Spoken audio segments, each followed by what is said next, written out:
السلام علیکم ناظرین، اس قسط کے آغاز میں آپ دیکھیں گے کہ سیمول بگی میں بیٹھا ہوتا ہے اور وہ کہتا ہے کہ خلیل کا نام اس میں ضرور ہوگا۔ میں نے رات کا فون کے ساتھ بدتمیزی کی۔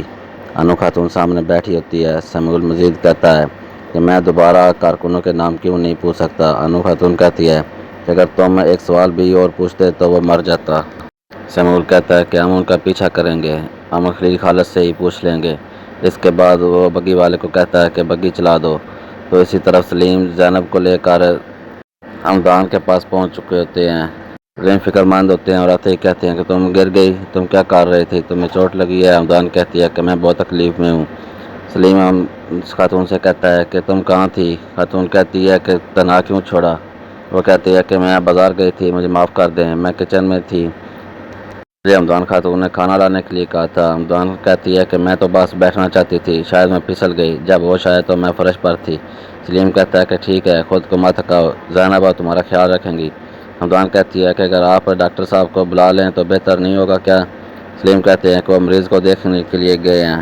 زینب کہتی ہے کہ صورتحال تشویشناک ہوئی تو ہم ڈاکٹر کو بلا لیں گے۔ دوسری طرف تتار عثمان اپنے ساتھیوں کے ساتھ گھر پہنچ جاتے ہیں۔ تتار کہتے ہیں کہ یہاں کیا کام ہے؟ خلیل کہتے ہیں کہ واضح طور پر یہ سیمول کا کوئی عام آدمی نہیں ہے، وہ کسی عام مافیا سے وابستہ نہیں ہے، وہ یقیناً جہاں بڑے کام کے لیے آیا ہے۔ تتار صاحب، میں اس لڑکی کی تفصیلات چاہتا ہوں۔ تتار کہتے ہیں کہ میں آج تک کسی کے لیے اتنا حیران نہیں ہوا، میں اس کی تفصیلات جان لوں گا۔ عثمان کہتا ہے کہ سیمول نے میری گردن سے رسی نکالی، مارگو نے مجھے مارنا چاہا۔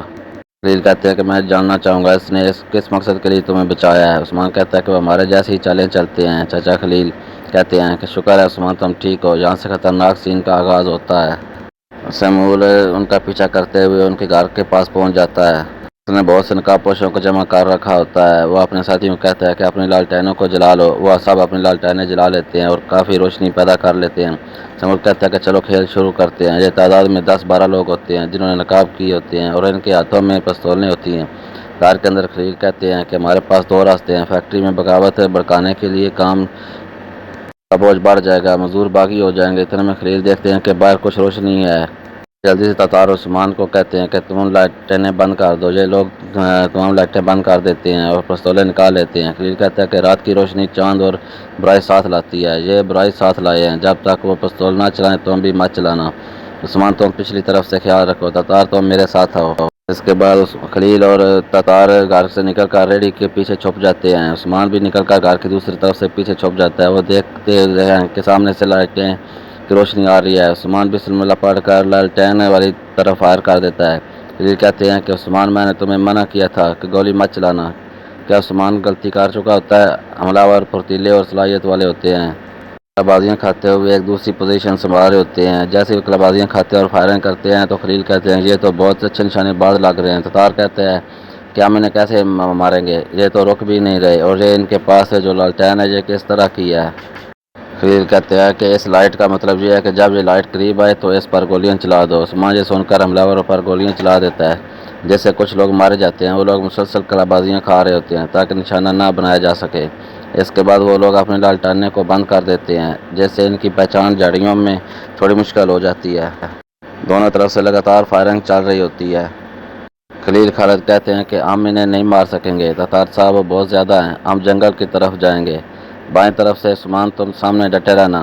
یہ کہہ کر خلیل خالد بھی پھرتی سے کلابازیاں کھاتے ہوئے جھاڑیوں میں چلے جاتے ہیں۔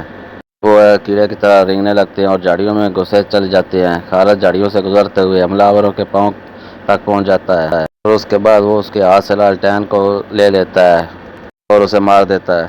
کہتے ہیں کہ یہ تو بہت تیز ہے، یہ بجلی کی طرح ہے۔ دوسری طرف تتار دوسروں پر پیچھے سے حملہ کر دیتے ہیں۔ تتار کہتے ہیں کہ ایک تو ہلاک کر دیا میں نے، لیکن میرے پاس اب صرف ایک گولی ہے۔ حملہ آور بھی ابھی بہت تعداد میں ہوتے ہیں۔ اتنے میں ان کے پیچھے سے خلیل خالد انہی کا لباس تبدیل کر کے لالٹین سامنے لٹکا کر پہنچ جاتے ہیں اور ان پر فائر کھول دیتے ہیں۔ وہ سمجھ ہی نہیں پاتے کہ ان کے ساتھ کیا ہوا ہے، سب کے سب مارے جا چکے ہوتے ہیں۔ اس کے بعد تتار خلیل کے پاس جاتے ہیں۔ خلیل دکھاتے ہیں کہ یہ بجلی کی لالٹین ہے، میں نے اسے پہلی بار دیکھا ہے۔ اس کے بعد انہیں مزید حملہ آوروں کی آہٹ سنائی دیتی ہے۔ حملہ آور ایک دوسرے کو کہتے ہیں کہ آپ کو منع نہیں کیا تھا کہ لالٹین کو مت جلاؤ، ہم ان کے نزدیک ہیں۔ حملہ آوروں نے نقاب کر رکھے ہوتے ہیں، وہ آہستہ آہستہ آگے بڑھ رہے ہوتے ہیں، لیکن خلیل خالد نے ان کے لیے بھی جال تیار کیا ہوتا ہے۔ ان کے پیچھے جاتا ہے اور سب پر فائر کر دیتا ہے، جس سے وہ سب قتل کر دیے جاتے ہیں۔ دوسری طرف عثمان کے پاس دو حملہ آور پہنچتے ہیں۔ عثمان گھر کے پیچھے چھپا ہوتا ہے۔ جیسے وہ سامنے آتے ہیں عثمان انہیں بھی قتل کر دیتا ہے۔ اتنے میں خلیل ان کے پاس پہنچ جاتے ہیں۔ عثمان جوش میں آ کر اپنی گولیاں ان پر ضائع کرنے لگتا ہے۔ تتار صاحب اسے روک دیتے ہیں کہ بس کرو، یہ قتل ہو گئے ہیں، اور وہ خلیل سے کہتے ہیں کہ روس کتنی عجیب جگہ ہے، ہر لمحہ خطرہ، چالیں کھیل، یہ کیا چل رہا ہے خلیل کہتے ہیں کہ پریشان نہ ہونا تتار، ہم اسے کل تک ختم کر دیں گے۔ تتار کہتا ہے کہ انشاءاللہ۔ دوسری طرف سلیم کے پاس عبد القادر آتے ہیں اور کہتا ہے کہ سلیم بھائی، کیا امی جان بھی آپ کے تعلقات کے بارے میں جانتی ہیں جو آپ کے زینب کے ساتھ ہیں؟ سلیم کہتے ہیں کہ تم غلط سوچ رہے ہو، زینب نرس ہے اور میرے درمیان تو کوئی تعلق نہیں ہے۔ عبد القادر کہتا ہے کہ نہیں، کہ تو پھر رات کے وقت اس کے ساتھ باہر جانے کی کیا وجہ ہے بھائی؟ میں اس سے پہلے بھی آپ کو اکٹھے دیکھ چکا ہوں۔ سلیم کہتے ہیں کہ میں تمہیں نہیں بتا سکتا۔ عبد القادر کہتے ہیں کہ تمہارے پاس کوئی راز نہیں ہے۔ اتنے میں وہاں سلطان اور بیدار سلطان بھی پہنچ جاتی ہیں۔ وہ باغ میں ٹہل رہے ہوتے ہیں اور وہ سلیم کے پاس پہنچتے ہیں اور کہتے ہیں، سلیم اور عبد القادر سے پوچھتے ہیں کہ کیا مسئلہ ہے بیٹو؟ عبد القادر کہتے ہیں کچھ خاص نہیں ہے بابا۔ سلطان کہتے ہیں کہ اگر کوئی وجہ نہیں ہے تو شرم کی کیا بات ہے اگر آپ بنا وجہ یہاں کھڑے ہیں؟ شہزادہ سلیم بتاتے ہیں کہ بابا، رات کو عبد القادر نے مجھے گھر سے باہر جاتے ہوئے دیکھا تھا۔ میں زینب نرس کے ساتھ تھا کہ اس کے بارے میں مجھ سے پوچھ رہا تھا۔ بدار کہتی ہے کہ زینب نرس کا کیا معاملہ ہے؟ سلیم کہتے ہیں کہ میں نے کہا تھا کہ زینب نرس کو میری مدد کریں ایک نجی معاملے میں، انہیں مدد کے لیے طلب کیا تھا۔ سلطان کہتے ہیں کہ وہ نجی معاملہ کیا ہے بیٹا؟ سلیم کہتے ہیں کہ عمران کے ساتھ ایک حادثہ ہوا ہے، اس کو ضرورت تھی اور دیکھ بھال کے لیے ایک نرس چاہیے تھی۔ میں نے زینب سے کہا کہ اس معاملے میں میری مدد کریں۔ سلطان کہتی ہے وہ تو ٹھیک ہے نا؟ سلیم کہتے ہیں کہ وہ ٹھیک ہے، اس کا آپریشن بھی ہوا ہے لیکن اب وہ دیکھ نہیں سکتی، میں اسے اکیلا نہیں چھوڑ سکتا تھا، اس کے باوجود کہ وہ میری بیوی نہیں رہی۔ سلطان فرماتے ہیں کہ تم نے بالکل ٹھیک کیا بیٹا۔ عبد القادر بھی شرمندہ ہو جاتا ہے اور کہتا ہے کہ میں اس میں نہیں جانتا تھا بھائی۔ سلطان فرماتے ہیں کہ اگر تم ہماری بیٹی کو جان لے آؤ تو اس کی اچھی دیکھ بھال ہو سکتی ہے اور تمہیں رات کو وہاں جانا بھی نہیں پڑے گا۔ سلیم کہتے ہیں کہ شکریہ، میں نے اس لیے اس کو بلوا لیا تھا، آپ کے اعتبار کرنے سے مجھے سکون ملا۔ سلطان کہتی ہے کہ ٹھیک ہے بیٹا۔ سلیم کہتا ہے کہ میں اسے لے آؤں گا۔ دوسری طرف برطانوی سفارت خانے میں اہلکار آ کر برطانوی سفیر کو بتاتا ہے کہ ہمارا بادشاہ راستے میں ہے اور وہ تمام سفارت خانوں کے جریدے چاہتا ہے حفاظتی اقدامات کے لیے۔ سفیر کہتا ہے کہ تم صرف بات صاف کرو، کیا کہنا چاہتے ہو؟ وہ کہتا ہے کہ تحسین پاشا آپ سے ملاقات کے لیے خواہشمند ہیں۔ برطانوی سفیر کہتا ہے کہ انہیں اندر آنے دو۔ تحسین پاشا اندر آتے ہیں۔ وہ کہتے ہیں کہ اچھا لگا مل کر۔ برطانوی سفیر فون کی طرف دیکھ کر کہتا ہے کہ آئیے دوسری طرف چل کر بات کرتے ہیں۔ وہ دونوں سفارت خانے کی دوسری جانب بیٹھ جاتے ہیں۔ سفیر کہتا ہے کہ ہم نے سنا ہے کہ سلطان عبدالحمید نے آپ کو عہدے سے ہٹا دیا ہے۔